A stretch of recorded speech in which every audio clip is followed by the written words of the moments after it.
The sun rose that first Easter morning on an entirely different world than the one that had existed hours earlier.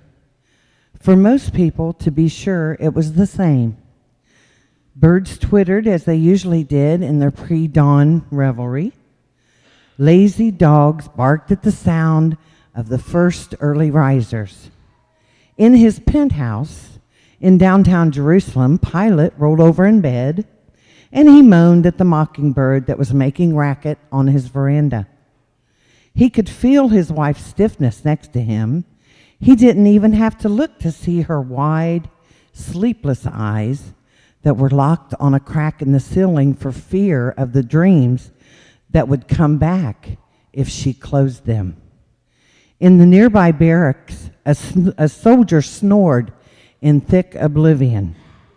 Things were always quiet on the Jewish Sabbath, so Saturdays became a party time for the Roman soldiers. Soon the comrades would wake up to wicked hangovers, a usual Sunday morning experience.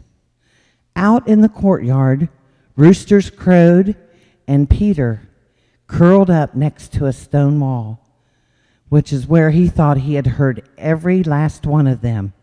You see, he hadn't been sleeping either. All of those great plans and dreams for himself and for his nation had vanished with 3 denials and 2 rooster crows. Roosters had been rattling and cackling in his brain for 2 nights now. They wouldn't let him sleep, and they wouldn't let him forget that look on the Savior's face that left him frozen from his betrayal. On the edge of town, 3 women made it quietly through the abandoned narrow streets, clutching vials of sweet-smelling perfume. In the hazy light of the early morning, they were headed for Joseph's garden, where the remains of a man that they had pinned their hopes on as the Son of God laid without proper respect. There had been no time on Friday to anoint the funeral wrappings, and such activity was forbidden on the Sabbath day.